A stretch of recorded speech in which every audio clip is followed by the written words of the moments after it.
So Big Trouble asks, what's the best argument against people who say Democrats are the best we have right now, so we have to support them? The best argument is, guess what the definition of insanity is? Doing the same thing over and over and over and over again and expecting different results. It's about movements and it's about policy, and you need to put those over party. Are there people running as Democrats I'd be happy to vote for? Yeah, absolutely.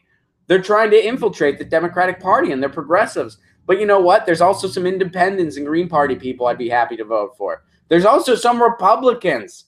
Remember Sam Ronan when we had him on? He's a progressive that's trying to infiltrate the Republicans because they don't have all the DNC bullshit that we have, or that the Democrats have, rather. I shouldn't say we, because I'm not a Democrat, never was.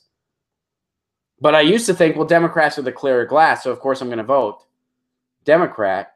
But I can't do that way. I can't do that anymore. 2016 proved the fence is very divided. And on one side, you have Republicans that have gay friends. Not that, and again, when I say that, I'm not trying to make light of GLBT issues. Of course, LGBT issues are very important.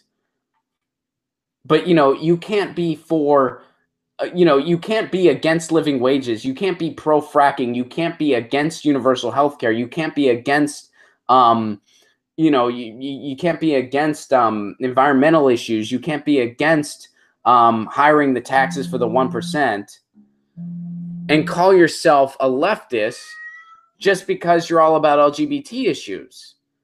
Or you can't just be socially progressive and totally fiscally right-wing and call yourself a progressive. You're not a progressive. You're at best a moderate. You're at best center-right. That's the point I'm getting at.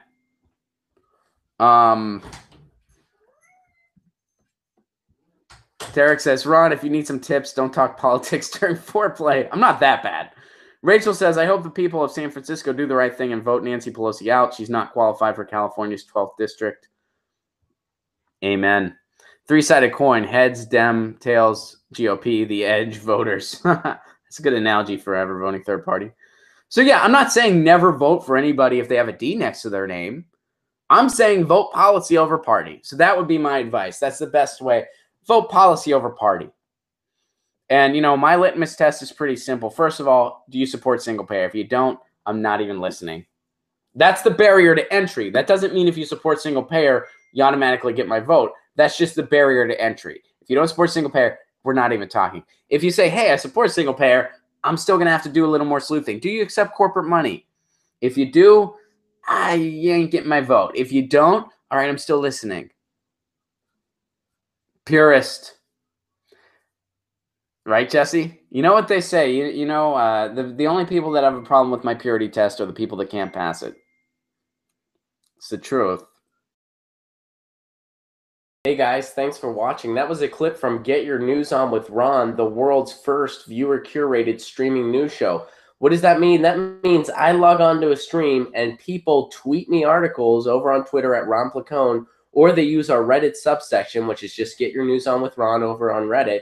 And that's how we build the show. I'm seeing all these articles for the first time. We are literally getting our news on together. Follow me on Twitter at Ron Placone so you can participate. And this show streams live every Tuesday through Friday at 10 a.m. Pacific Standard Time. So please do tune in.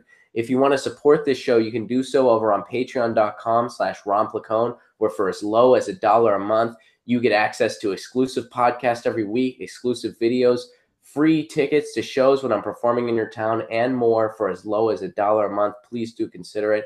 Thank you so much for your support. This has been Get Your News On with Ron.